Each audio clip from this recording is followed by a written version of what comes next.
C'est fait. Si tu me permets de fermer ma caméra pendant que je mange, Oui, c'est c'est correct? bon. De toute façon, j'en ai encore pour 5-10 minutes max, puis après, on passe en support. Donc, OK.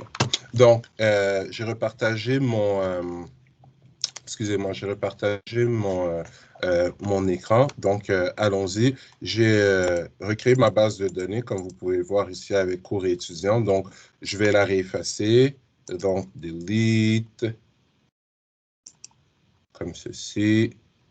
C'est important quand vous faites le delete, c'est pas coché par défaut, mais de cocher ici le close existing connection. Je l'ai pas mentionné tout à l'heure. Si vous ne le cochez pas et que vous essayez, oh, il l'a fait. D'habitude, il le fait pas. Pourquoi? Parce que il refuse d'effacer un objet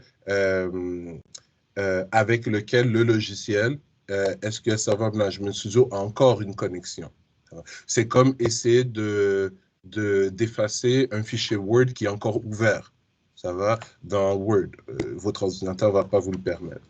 Bref, ma base de données est effacée. Je peux même vérifier en faisant un refresh. On voit qu'elle est vraiment effacée, elle n'y est plus. Donc, je vais aller sur File, je vais aller sur Open et je vais aller sur File. Donc, on veut ouvrir un fichier. Quel fichier? Le fichier SQL, le fichier, donc ça recommence, sur Database, excusez-moi, File,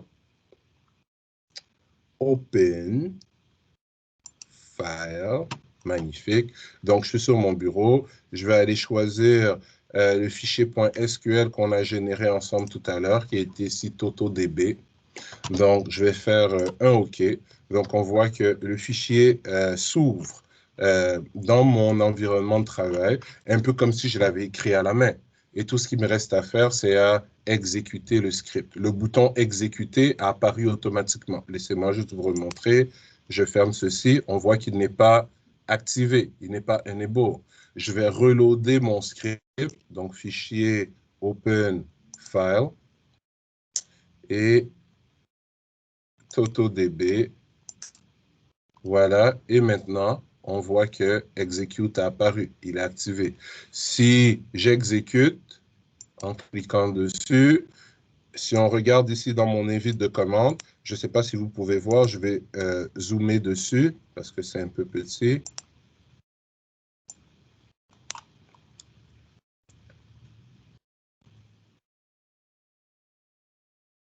Donc, on me dit que la commande a été exécutée correctement, on me donne l'heure à laquelle ça a été fait. Donc, on dit la commande, c'est toutes les commandes qui sont dans ce fichier. Et donc, si je viens faire un petit refresh ici sur mon serveur, je vois que ma base de données TotoDB, et elle s'appelle TotoDB pas parce que j'ai appelé le fichier TotoDB. Elle s'appelle TotoDB parce que la base de données originale s'appelait TotoDB et parce que ma requête SQL dit Create Database TotoDB. Ça va? Donc, et à l'intérieur de cette base de données, je vois évidemment ma table cours avec le même schéma, ça va, donc les mêmes types de données pour les champs que dans la base de données originale et la même chose pour la table étudiant. Donc, c'est assez simple en fait de versionner de versionner votre base de données. Et quand je dis versionner votre base de données, c'est versionner la structure de la base de données. Donc, les tables qu'il y avait dans votre projet à un moment X, avec les champs, les types des champs, mais cette technique-là ne conserve pas les données à l'intérieur de votre base de données. Ça va? Si on veut conserver les données à l'intérieur de la base de données, on va plutôt y aller avec une autre méthode. Si on va ici dans Task, on voit qu'on peut extract export data share application ou export data. Donc, on a un assistant qui va nous guider dans l'exportation. Bon, ici, cette méthode-ci, un assistant nous guide dans l'exportation des données de notre base de données ou d'une table en particulier de notre base de données en un autre type de fichier.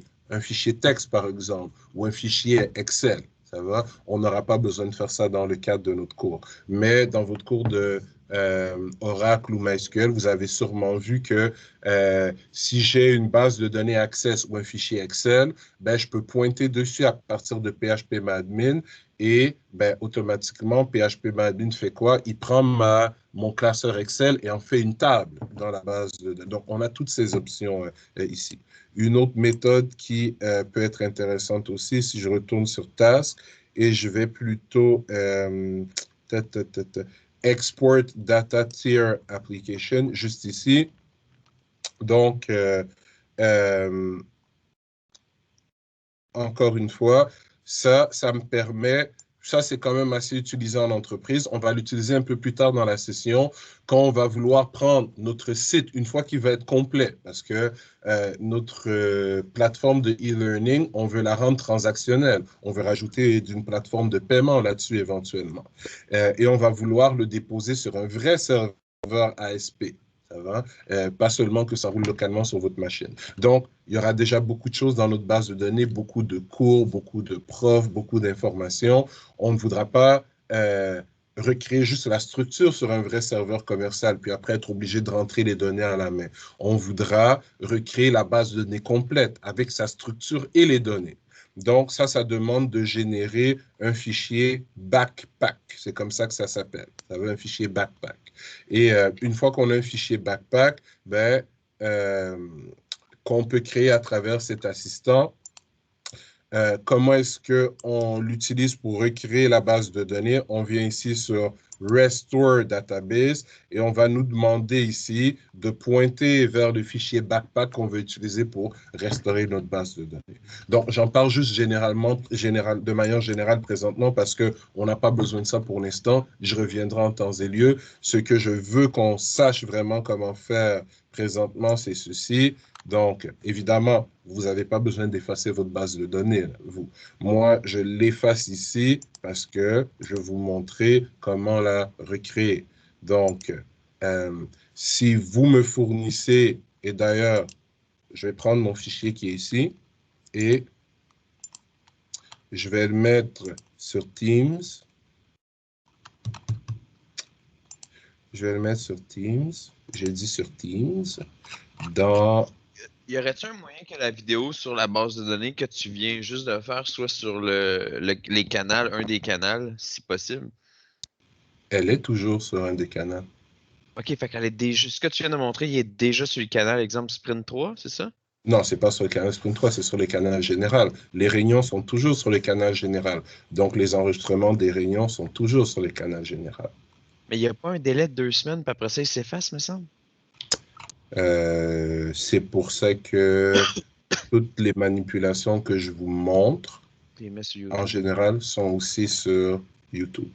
Ok, C'est pour ça que je fonctionne de cette manière-là. merci. Non, pas trop. On est ici. Parfait. Donc, ce que je vais faire, c'est, je vais rajouter ici, téléverser. Parfait. Donc, juste pour que vous puissiez faire le test, quoique vous avez techniquement votre propre base de données avec laquelle vous pouvez faire le test, mais juste pour prouver que dès que vous avez le fichier SQL de qui que ce soit, vous pouvez reproduire la structure de sa base de données sur votre serveur à vous, mais sans les données à l'intérieur. Ça va? Parce que vous vous rappelez, ma base de données, si je la reproduis encore une fois, j'arrête pas de l'effacer, mais bon. Donc, open file et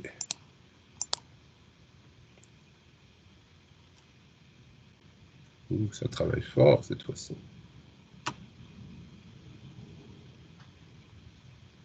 OK. Donc, on l'exécute, on refresh. Donc, j'ai pas pris la peine d'ouvrir ou de vous remontrer les données qu'il y avait à l'intérieur de cette table quand j'ai commencé la démo, parce que c'était les données de la semaine dernière.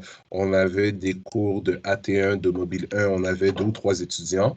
Mais maintenant que j'ai généré la base de données, si j'affiche les enregistrements, ben, elle est vide. Ça va? C'est une nouvelle base de données, ça. J'ai juste répliqué la structure de l'ancienne.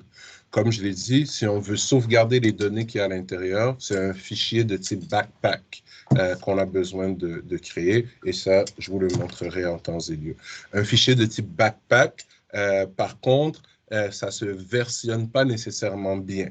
Ça va pourquoi? Parce qu'à l'intérieur de la base de données, on n'a pas juste des données textuelles. On peut aussi avoir des données binaires, des images, qui sont des choses qui se versionnent très, très mal.